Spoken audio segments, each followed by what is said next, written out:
주신 본문을 가지고 고난을 넘어 이젠 지경을 넓히는 복을 주시옵소서, 그런 마음으로 하나님의 말씀을 증거하도록 하겠습니다. 우리가 역대상 4장을 함께 한 부분을 읽었는데요. 역대상 4장은 특별히 유다 지파 족보에 관한 내용이 특별히 초두 부분서부터 쭉 나오게 됩니다. 물론 나중에는 시므온 지파 족보에 대해서도 말씀을 하지만 오늘 읽은 이 부분은 유다 지파에 관한 그러한 족보의 내용의 말씀입니다. 1절에 보면은 야곱의 12 아들 중에 한 명이었던 이 유다, 그 유다와 다말 사이에서 태어난 이 베레스를 시작으로 해서 누가 누구를 낳고 누가 누구를 낳았다, 이러한 내용들이 이제 보통 내용들인데요.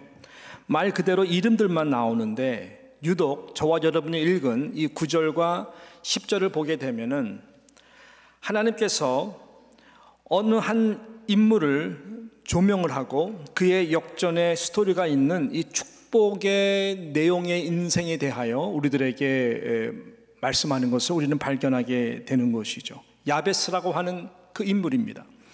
그래서 9절에 보니까 야베스는 그의 형제보다 귀중한 자라. 그의 어머니가 이름하여 이르시되 야베스라 하였으니 이는 내가 수고로이 낳았다 함이었더라. 야베스가 이스라엘 하나님께 아뢰어 이르되 주께서 내게 복을 주시려거든 나의 지역을 넓히시고 주의 손으로 나를 도우사 나로 환난을 벗어나 내게 근심이 없게 하옵소서 하였더니 하나님이 그가 구하는 것을 허락하셨더라. 아멘. 이렇게 나옵니다.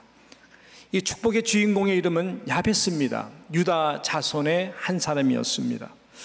우리 한국 그리스도인들 가운데에 이 야베스라고 하는 이 인물을 아시는 분들은 다 이 야베스를 참으로 좋아합니다.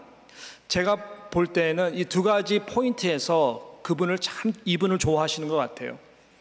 동질화하는 부분인데, 첫 번째는 이 고난이라고 하는 이 단어에 마음이 통하는 것 같아요. 그래서 그런 부분에서 이 야베스와 동질화하고, 그 다음에 특별히 야베스가 복을 구하였더니 하나님이 응답해 주시고 복을 얻었다라고 하는 이 부분에서 똑같이 사모하고 우리도 이러한 은혜를 받았으면 좋겠다라고 하는 그 갈망이 이 야베스라고 하는 인물을 더더욱 좋아하게 하는 것 같습니다. 한국에 소개된 책이 있었죠. 브루스 윌킨스라고 하는 분께서 조그만 책자인데 인기를 참 끌었습니다. 야베스의 기도라고 하는 책이었습니다.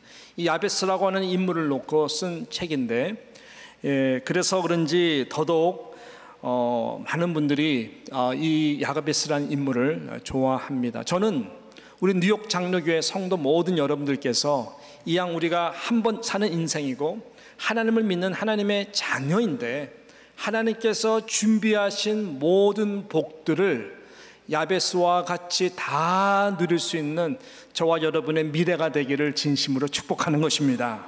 할렐루야. 네. 자, 그렇다면 이 야베스라고 하는 인물은 과연 어떤 인물이었길래 이렇게 성경에서도 그냥 지나치지 아니하고 그의 복받은 인생을 기록하고 있는 것일까? 함께 좀 묵상하면서 은혜를 나누기를 원하는 것입니다. 먼저 우리가 좀 생각해야 될 부분은 이 야베스라고 하는 이름이 갖는 그 의미인 것입니다. 여러분, 야베스라고 하는 이 이름은 축복된 이름이 아닙니다. 야베스라고 하는 이름은 히브리어로 보게 되면은 고통, 고난, 가난, 괴로움, 불행, 이러한 단어가 야베스고, 야베스라고 하는 이름 안에 이러한 내용들이 있습니다. 부정적인 뜻이 충만한 이름입니다.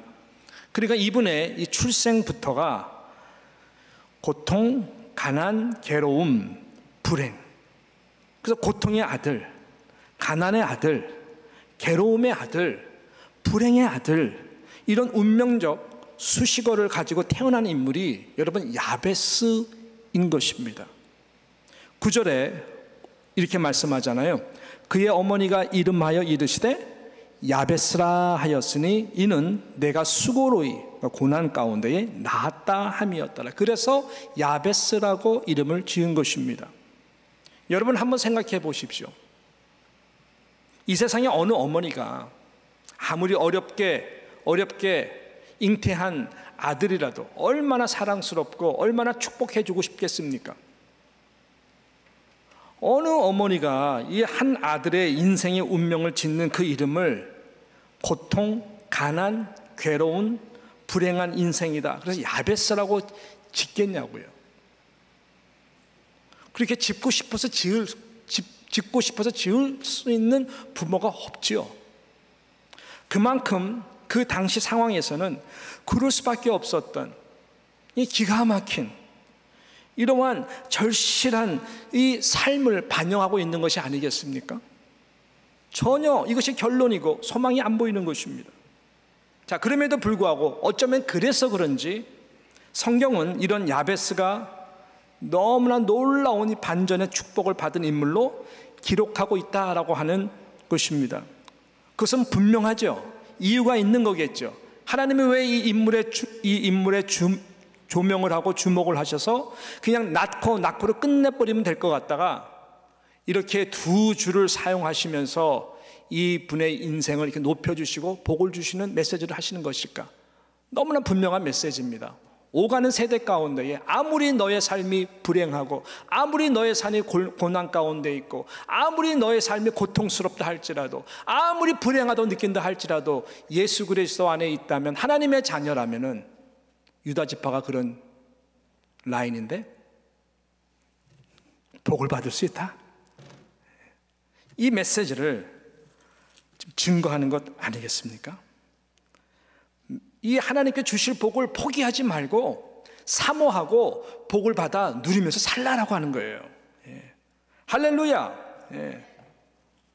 자, 그럼 무엇이 야베스로 하여금 이런 놀라운 이 반전이 있는 축복된 인생으로 하나님께서 바꿔주신 것일까요?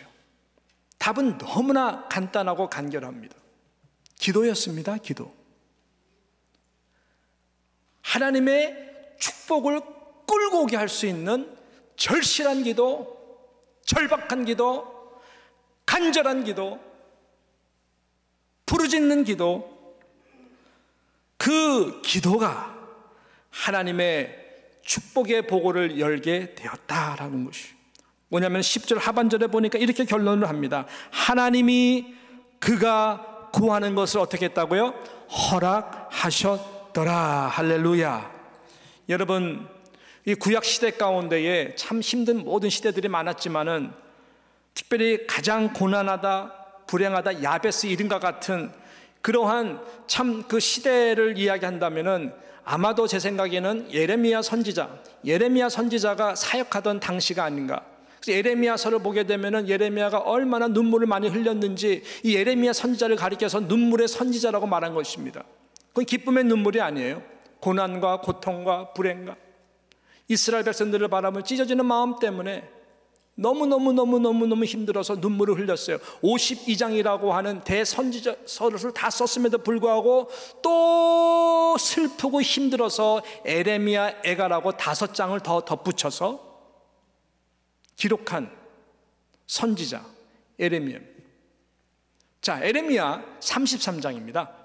33장 2절과 3절에 보게 되면은 하나님께서 이렇게 말씀하십니다. 우리 같이 함께 읽어보겠습니다. 시작.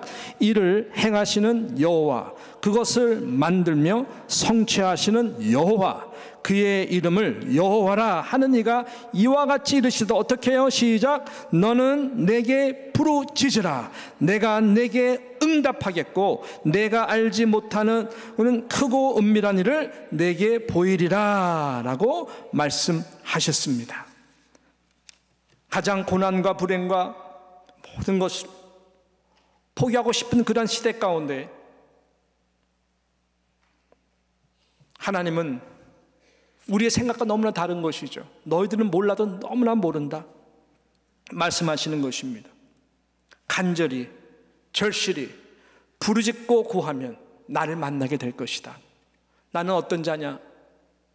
꼭 내가 응답한 것이 이루어지지 않더라도 하나님은 위대한 일을 하신다는 거예요. 비밀스러운 일을 한다는 거예요. 내 생각을 뛰어넘는 놀라운 일을 하나님께서 하신다는 거예요. 이를 행하고 성취하는 그 여호와가 크고 비밀스러운 일을 알게 해주시고 우리에게 보여주신다라고 하는 거예요. 이래서 구해서 얻는 복이 있습니다. 그렇지만은 하나님이 복을 준비해도 구하지 못해서 얻지 못하는 복도 있다는 것을 하셔야 됩니다. 그만큼 간절한 기도는 하늘의 보좌를 통하여 허락되기를 원하시는 하나님의 복을 열게 되는 것입니다. 저는 여러분의 기도의 영성이 어디에 치우치는지 잘 모르겠지만 기도의 영성은 어느 쪽에 치우치는 것이 아니에요. 조용히 묵상적으로 기도할 때도 있죠. 예. 그렇지만 때로는 정말 부르짖는 기도도 할 줄 알아야 됩니다. 왜냐하면 때로는 간절한 이 기도가 그 간절히 부르짖는 기도를 보고 싶어 하시면 하나님이시기 때문에 그런 기도를 통해서 하나님은 복을 준비하시고 주신 분이다라고 하는 것이죠. 자, 그럼 어떤 기도를 야베스가 간절히 그리고 절실하게 드린 기도일까요? 크게 두 가지로 오늘 이 말씀 그대로 생각하면서 이 마지막 포인트는 결론이고요. 이 첫 번째 포인트가 메인 포인트. 그럼 첫 번째 포인트는 뭐냐? 어떤 기도를 야베스가 절실하게 간절하게 기도를 했기에 하나님께서는 이 인생을 반전의 인생으로 만들어 주신 것일까? 미래를 향한 비전적 기도였습니다. 첫 번째는 미래를 향한 이 비전적 기도가 하나님의 마음을 움직인 것이죠. 4장 10절 말씀, 야베스가 이스라엘 하나님께 아뢰어 이르되, 기도죠. 어떤 내용입니까? 주께서 내게 복을 주시려거든 뭐라 그래요? 나의 지역을 넓히시고, 전의 성경은 나의 지경을 넓혀달라고 했습니다. 그는 자신의 운명에서 온 불행이나 형편과 처지에서 온 고통임에도 불구하고 그는 부모나 그 이름을 지어준 어머니나 하나님을 원망하기보다는 남은 여생을 큰 비전을 품고 기도했던 사람이었습니다. 이것이 중요한 것 아니겠습니까? 이것이 하나님의 마음이거든요. 아까 말씀드렸던 예레미야 그 세대 가운데 하나님의 비밀의 말씀을 하지 않습니까? 29장, 예레미야서 29장 11절에 보면 이렇게 말씀하세요. 여호와의 말씀이니라. 자, 오해하지 말고, 너도 너무나 오해한다 하면서 하시는 말씀이, 여호와의 말씀이니라. 너희를 향한 나의 생각은 내가 아나니, 너희는 몰라, 내가 아나니 평안이요 재앙이 아니니라. 너희에게 미래와 희망을 주는 것이라 라고 말씀했어요. 이것이 비전적 기도입니다. 이것이 하나님의 마음을 아는 자의 기도입니다. 뭐를 놓고요? 과거가 아니라 현재도 아니고 미래를 향한 너의 마음의 평안과 내가 소망과 희망을 주기 위해서다라고 하는.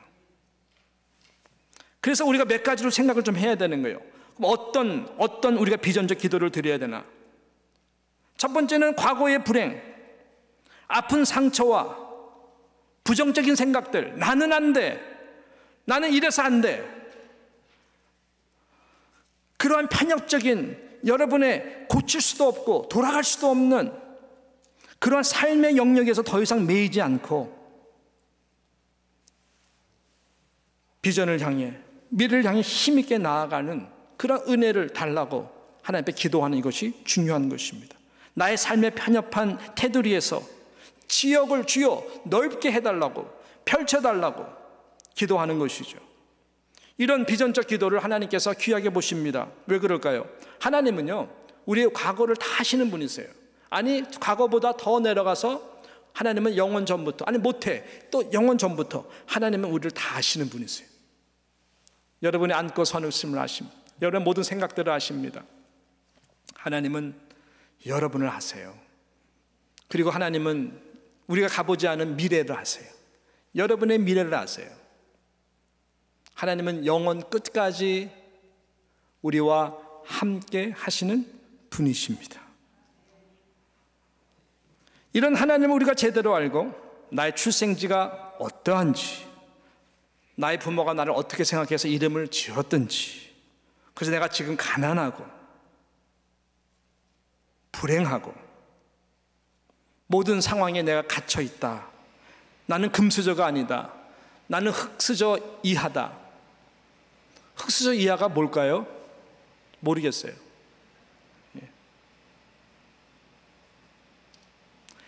아직도 남은 나의 미래의 운명을 바꿀 수 있는 분은 오직 여호와 하나님이다. 할렐루야. 알고 그 믿음을 가지고 간절히 기도하는 그 기도가 하나님의 마음을 움직이는 기도인 것이죠. 우리의 모든 미래를 영광의 응답으로 바꿀 수 있는 살아계신 그 하나님을 찬양합니다. 할렐루야. 또 어떤 영역이 넓어져야 될까요? 언어의 영역입니다. 언어의 영역. 여러분이 선택하는 단어와 언어가 여러분의 인격이고 여러분의 삶과 미래를 결정하기 때문에 그렇습니다. 하나님은 여러분의 그 말들을 듣는 분이세요. 기도만 듣는 것이 아니라 여러분의 생각, 여러분의 말들을 하나님은 듣고 계세요. 그리고 하나님은 듣는 분뿐만 아니라 하나님은 당신의 귀에 들리는 대로 행하시는 분이세요. 입술의 열매가 있음을 반드시 기억해야 됩니다. 여러분, 이왕이면 우리의 미래를 붙들고 계신 그 하나님 앞에 좀 잘 될 거라고 선포하면 안 될까요? 예수 그리스도 안에서 내가 뭐든지 할 수 있다라고 긍정적인 자세로 나아가면 안 될까요? 이왕이면 우리의 이 좁은 마음들을 좀 넓혀서 그 넓이와 깊이와 높이를 말하는 그 사도 바울의 예수 그리스도의 십자가의 사랑과 같이 어디까지 넓혀줄지는 모르겠지만 그래도 이러한 사랑의 언어로, 이러한 용서의 언어로 사용하면 안 될까요?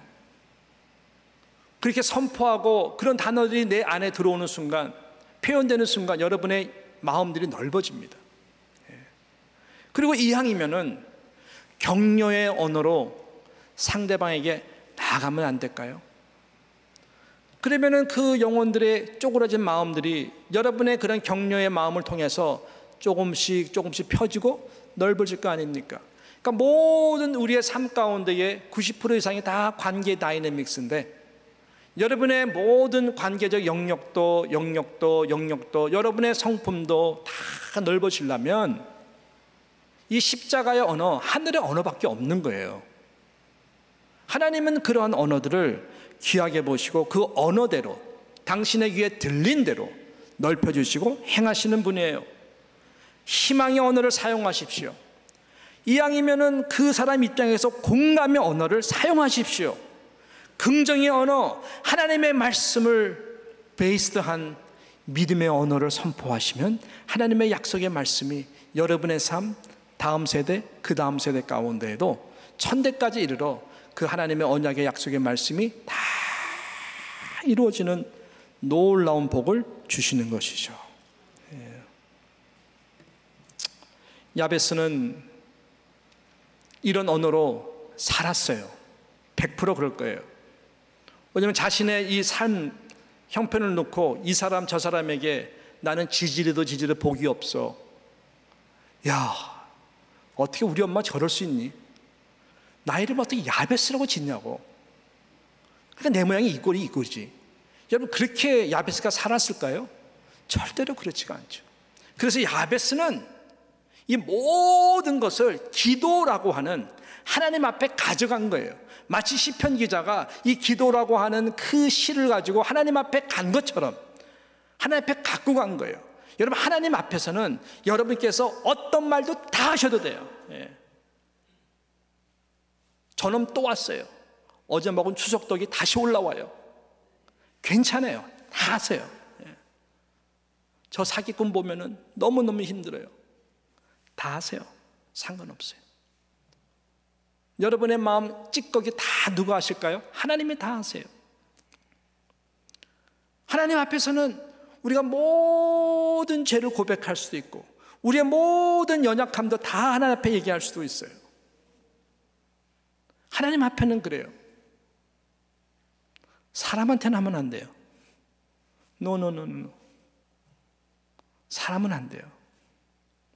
근데 우리가 보통 반대로 해요. 사람한테 할 말 다 해. 하나님한테 기도를 안 해. 그러니까 문제가 되는 거예요. 삶의 영역이 좁아지는 거예요. 근데 하나님 앞에 기도를 통해 가지고 결국 기도의 모든 결론은 하나님 은혜 주세요. 나를 불쌍히 여겨 주세요. 하나님 이 기도 응답해 주세요. 아닙니까?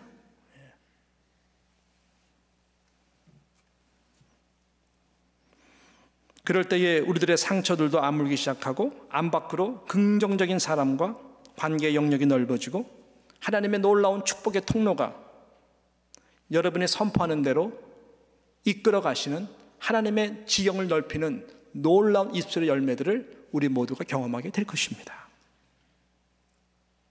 또 어떤 영역이 넓어져야 될까요? 마지막으로 중보 기도의 영역입니다. 선교의 영역까지도 하나님께서는 우리의 지경을 넓혀가기를 원하십니다. 편협적이면 안 됩니다. 물론 내 찌꺼기 같은 모든 거 하나님 다 내려놓지만 그렇지만 우리의 간구의 영역에서는 하나님의 지경이 넓어지기를 원하세요. 무슨 말일까요? 우리의 골방에서도 열방까지도 갈 수 있는 것입니다. 여러분 기도의 세계, 기도의 영역에는 바운드리가 없어요. 기도의 영역, 기도의 세계에는 여러분 한도 끝도 없어요. 이것은 여러분의 가정, 여러분의 일터, 여러분의 교회, 하나님의 나라 차원에서 모든 민족과 나라와 모든 열방까지도 하나님의 보좌까지도 올라갈 수 있는 것이 기도의 영역인 것입니다. 그래서 기도라고 하는 영역 가운데에서는 여러분 넓어져야 돼요. 입을 크게 벌리셔야 돼요. 그래야 하나님께서 거기에 그 기도의 그릇대로 부어주시는 것입니다. 우리 기독교인들의 모든 삶의 복과 간증에는 여러분의 상상에만 있는 것이 아니에요. 이것은 실체적인 거예요. 예루살렘, 유다, 사마리아와 땅끝까지입니다. 땅끝까지. 요즘 우리는 수요 예배 후에 집중적으로 중보 기도를 하는 시간을 갖습니다. 보통 우리 새벽 기도에는 조용히 기도하는 것을 선호하고 거의 대부분이 조용조용하게 기도를 하죠. 수요 예배 후에는 조용하게 기도하는 시간이 아닙니다. 목숨을 걸고 큰 소리로 부르짖으며 우리 모두가 나오신 분들이 기도를 하는 시간입니다. 교회를 위해서 기도합니다. 교회 리더들을 위해서 기도합니다.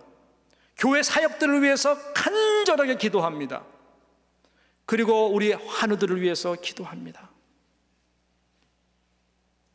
우리 선교사님들을 위해서 기도합니다. 나라별로 기도합니다. 더욱더 나아가서 대한민국과 북한 땅 품고 기도를 하고 그 다음에 미국 땅과 세계와 열방 우크라이나 땅까지 주시는 기도 제목에 따라서 우리는 기도합니다. 부르짖는 기도를 합니다. 그래야 하나님의 나라가 이 교회를 통해서 지경이 넓어지는 복들을 우리가 받을 수 있기 때문에 그런 것이죠. 기도의 영역에는 바운드리가 없기 때문에 그런 것입니다. 제가 한국에 있을 때 한 달에 한 번은 꼭 기도원을 갔어요. 그래서 때로는 이 기도원에 가기도 하고 저 기도원에 가기도 하고 저 기도원에 가기도 하고 한 5, 6군데를 보통 이렇게 정해가지고 계속 다녔던 것 같아요. 근데 그 기도원마다 색깔이 다르고 기도원마다 약간 좀 그 뭐라 그러나요? 그 용량들이 좀 달라요. 근데 어느 한 기도원은 정말 뜨겁게 자, 이 기도원은 뭐 잘 된다는 말은 너무 잘못된 말이고 식당이 아니니까 왜 이 기도원은 뭔가가 다르고 이게 체험들이 많고 이렇게 뭔가가 뜨겁까? 그 교회가 굉장히 열심히 선교도 하고 뭐 그런 교회로 하나님께서 크게 쓰시는 교회의 기도원인데 그거 딱 들어가자마자 뭐가 딱 있냐면은 슬로건 하나가 딱 있어요. 입을 크게 열라 내가 채우리라 라고 하는 거예요. 이 영권의 말씀이 모든 기도원에서 기도하는 사람들의 이 기도의 용량인 것이죠. 입을 크게 열라 내가 채우리라. 그러니까 이 믿음 붙들고 정말 기도를 뜨겁게 열심히 하는 분들이 참 많은 것 같아요. 그러다 보니까 하나님께서 정말로 그렇게 역사를 하는 것 아니겠습니까? 여러분 기도의 영역, 이 기도에 하나님이 하실 수 있는 능력에 제한을 두지 마세요. 하나님은 다 듣고 계세요. 그럴 때에 여러분들의 지경들이 넓어지고 하나님께서 높여주시는 축복을 해 주실 줄로 믿는 것입니다.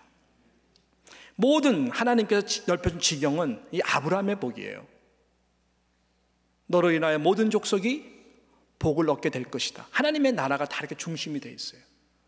그래서 우리는 나만을 위한 삶이 아니라 하나님 주시고자 하는 축복은 생명책에 기록이 되고 행위책에 기록이 되는 모든 하나님 주시는 축복, 준비해 놓으신 모든 축복, 그 축복의 문을 열 수 있는 자의 응답의 모든 축복의 내용들은 다 하나님 나라를 위한 축복의 기도의 응답의 역사의 열매들이에요. 무제한적이에요. 영국의 유명한 그 재벌 가운데에 그 캐리라고 하는 사람이 있었습니다. 존경받는 인물이었죠, 당시. 그에게는 이 조지라고 하는 첫째 아들이 있었고 또 그 동생, 둘째 아들은 윌리엄이라고 하는 아들이 있었습니다. 이 두 아들은 너무나 효자들이었고 공부도 참 잘했습니다. 그래서 옥스퍼드 명문대에 두 아들들이 다 졸업을 했어요. 아버지는 굉장한 기대를 가지고 이 두 아들에 대한 이 미래에 대한 굉장한 기대감들이 있었죠. 첫째 아들은 아버지의 뜻을 따라 정계로 나가게 됐습니다. 아버지가 박수를 보내면서 그래 우리 아들 이 조지는 정말 이 정치계에서 유명한 아들이 될 거야.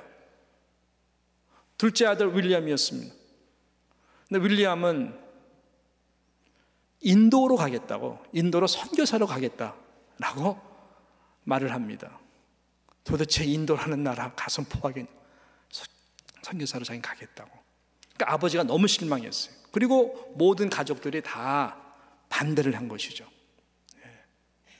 너 이렇게 열심히 공부하고 훌륭한 대학 나오고 미래가 다 있는데 왜 해필이면 인도로 가서 어려운 거 선교사를 하겠다 그러느냐 말렸습니다. 그럼에도 불구하고 이 윌리엄이라는 둘째 아들은 인도로 가게 된 것이죠. 세월이 지났습니다. 그리고 나중에 일생이 다 마쳐진 후에 영국의 그 유명한 그 대백과사전에 이 두 아들들의 이름이 다 기록이 된 거죠. 명시된 것입니다. 어떻게 소개됐느냐? 이 첫째 아들 이 조지에 대해서는 윌리엄 캐리의 형이었다. 그리고 언제부터 언제까지 상원위원으로 지냈다. 이랬다라고 하는 아주 짧은 글, 한 토막의 짧은 글이 그 형 조지에 대해서 기록이 되었다면 이 둘째 아들, 동생인 윌리엄 캐리에 대해서는 여러분 빽빽한 글씨로 2페이지가 넘게 가득히 쫙 적힌 거예요. 인도의 선교사로서 그의 아름다운 삶과 헌신적인 활동과 그의 업적과 구원받은 영혼들, 그에 대하여 할 말이 너무나 많았던 것입니다. 그래서 한 인물을 놓고 이 2페이지가 넘을 정도로 그 백과사전을 쫙 기록한 거예요. 하나님이 이 윌리엄 캐리의 지경을 그렇게 넓혀주신 거예요. 하나님 나라의 복인 것입니다. 우리 모두가 증거되어야 될 복 중의 복은, 이렇게 지경을 넓히는 이 복은 하나님 나라를 위한 이 복인 것이죠. 그래서 우리는 무제한적으로 입을 크게 열어서 여러분의 자녀들을 축복하고 여러분의 절실한 믿음을 가지고 어떤 상황 가운데 포기하지 않고 예수의 이름으로 기도하면 하나님께서 그 기도를 들어주시고 야베스의 인생을 반전시켜 주신 그 하나님의 놀라운 그 복이 모두에게 임하게 되는 것입니다. 입을 크게 열어서 하나님 앞에 기도하고 얻어내는 축복들 다 누리시기를 축원합니다. 저는 이제 말씀을 맺습니다. 그럴 때 우리는 야베스가 마지막으로 기도했던 그 기도의 놀라운 응답의 복을 기대할 수가 있는 것입니다. 그것이 무엇일까요? 주의 손으로 나를 도우사 나로 환난을 벗어나 내게 근심이 없게 하소서 하였더니 하나님이 그가 구하는 것을 허락하셨더라 라고 하는 이 응답의 축복인 것입니다. 근심이 없게 해달라고 하는 것은 무엇일까요? 마음을 평안하게 해 주십시오 라고 하는 이 기도인 것입니다. 정신적인 고통에서, 나를 자유케 해달라고 하는 기도인 것입니다. 몸은 힘들어도 마음이 편하면 그래도 살만한 것 아니겠습니까? 마음이 늘 불안하고 초조하고 근심의 나를 누르면 여러분, 우리는 뭘 가졌어도 불안하고 힘들어하는 것이죠. 근심이라고 하는 이 히브리어 단어는 특별히 오추비라고 하는 히브리 단어를 쓰는데요, 이것은 걱정보다는 허무에 가까운 뜻의 내용인 것입니다. 하나님 나라와 관계없는 누리는 부가 복일까요? 아니에요. 그 여러분의 엄청난 노력을 통해 가지고 얻을 수 있는 것들이고, 그것이 복이라고 생각한다면 그것이 여러분에게 허무로 돌아가는 것입니다. 그걸로 인해서 마음에 찔려 근심이 될 것입니다. 세상에 주는 복과 똑같은 복이라도 하나님이 주시는 복과는 구별할 줄 아셔야 됩니다. 야베스가 구한 복은 지역을 넓혀달라는 것이 다른 것이 아니라 하나님의 영광 유다 자손으로서 구한 무제한적인 복이었습니다. 그 복과 함께 이것이 나에게 근심이 되는 것이 아니라 이것이 나에게 참된 평안이 되고 이것이 나에게 형통의 감사의 복이 되게 해달라고 하는 기도인 것입니다. 100억 얻게 해주세요. 1000억 얻게 해주세요. 하나님 줬더니 다 자기 거인 모양 흥청망청하게 쓰게 되면은 그게 복일까요? 그걸 자손에게 물려준다고 그것이 복일까요? 절대로 그럴 수가 없는 것이죠. 자살하는 유명인들이나 연예인들 보십시오. 너무나 죄송합니다.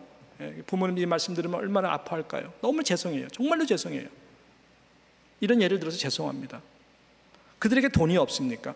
인기가 없었습니까? 명예가 없었습니까? 근데 그들에게 없는 단 한 가지가 있었죠. 이게 뭡니까? 평안이거든요.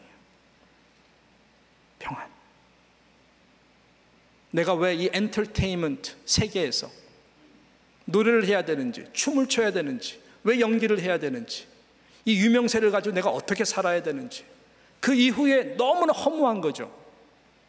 의미가 없으니까 탈출해 보려고 마약도 하고 술도 해보고 연애도 해보고 이런 거 다 해보지만 채워지지 않는 거잖아요. 엄청난 은사와 달란트가 축복인지 알았는데 보니까 오출이 평안이 없는 근심이 되는 것이죠. 너무나 안타까운 것입니다. 하나님은 우리 모두에게 잘 되는 복과 플러스 이렇게 평안함을 주시기를 원하시는 하나님이십니다. 그럼 언제 우리가 이 평안함을 누릴까요? 언제 우리가 복이 보게 되는 마음의 참된 평안함을 누릴 수 있을까요? 잘 들으세요. 아브라함이 될 때입니다. 하나님은 아브라함을 불렀을 때에 아무리 어려운 일이 있어도 아브라함이 되고자 하는 이 지경을 넓히는 복을 위해서 하나님이 아브라함을 부르는 거예요. 하나님은 이런 분이세요. 하나님은 이런 분이세요. 야베스뿐만 아니라 하나님에게 속한 모든 하나님의 백성들에게는 다 여호와 이레 하나님, 시작은 미약하지만 나중에 창대케 되는 복을 다 준비해놓고 계시는 분이세요. 아브라함 한 아비였지만 아브라함 모든 열국 하나님의 나라의 아비가 되는 그 믿음을 모리아 산을 통해서 통과될 때에 그제서야 비록 아브라함은 평안을 누리는 거예요. 요즘 우리가 야곱에 대해서 지금 새벽기도 때고 제가 어저께까지 야곱에 대해서 약복강 바로 앞에까지 설교를 했는데요, 이 약복강까지 야곱도 마찬가지죠. 평안이 없어요. 지금 뭐 소를 얻고 양떼를 얻고 뭐 엄청난 거부가 된 거는까지는 할렐루야지만은 평안이 없어요. 지금 형 이삭 때문에 다 바쳐야 되는 판이에요. 생명이 위험해요. 하나님의 약속은 받고 있었지만은 마음이 불안해요. 두려워요. 이거는 복의 상태가 아닙니다. 그럼 언제 야곱이 평안함을 누리는 그 복을 얻게 될까요? 야곱이 이스라엘로 바뀔 때예요. 야곱의 이름이 이스라엘로 바뀔 때에 평안을 누리는 거예요. 야복강가에서 내게 복을 주시지 아니하면 내가 이 손을 놓지 않겠습니다 라고 밤새 씨름했잖아요. 오케이, let me go. 환도뼈를 부러뜨려서 let me go. 그래서 너 이름은 이제는 야곱이 아니라 이스라엘이다. 그럴 때에 평안을 누리는 거예요. 시몬의 이름이 베드로로 바뀔 때에 Upon the rock, 흔들리지 아니하는 이 평안을 하나님께 주셔서 순교할 수 있는 거예요. 사울이라고 하는 이름이 바울이라고 하는 이름으로 바뀌어졌을 때 예수 안에서 항상 기뻐할 수 있고 은혜와 평강이 넘치는 자로서 지경을 넓혀가면서 단도대에서 마지막 목이 잘려나가는 순간에도 평안을 가지고 살아갈 수 있는 거예요. 이것이 복입니다. 그 말씀을 맺어요. 야베스는 뭡니까? 야베스는 나중에 성경학자들을 보게 되면은 길리앗 야베스라고 하는 한 도시가 조성이 됩니다. 길리앗 야베스라고 하는 이 도시는 많은 성경학자들이 하나님이 야베스를 축복한 다음에 형제들보다 유다 족속 가운데 너무나 존귀하게 높아진 높임으로써 마치 조지 워싱턴이 조지 워싱턴 브리지가 된 것 같이, 루즈벨트가 루즈벨트 아일랜드가 된 것 같이, 시작은 조그만 인물이었지만은 고난을 통해서 이 비전을 가지고 미래를 향하여 하나님 앞에 기도했을 때에 아브라함 링컨이 된 것처럼 하나님은 이 야베스를 높여주셔서 길리앗 야베스라고 하는 도시 이름을 지어줬다라고 하는 것입니다. 사랑하는 성도 여러분, 우리가 받아야 되는 복은 너무나 많아요. 너무나 많아. 놓치지 않기를 바랍니다. 복을 사모하세요. 그러기 위해서는 야베스와 같이 과거, 현재의 상황을 비평하지 말고 남은 미래를 향해서 70세든 80세든 90세든 상관없이 단 며칠을 살더라도 좀 지경이 넓은 그러한 마음으로 기도하고 말하고 격려하고, 그리고 더욱더 나아가서는 우리 모두가 하나님이 주시는 이 약속의 말씀 가운데 평안을 얻고 하루하루 살아갈 수 있는 하나님의 복된 사람들 다 되시기를 주님의 이름으로 축원하는 것입니다. 기도합니다.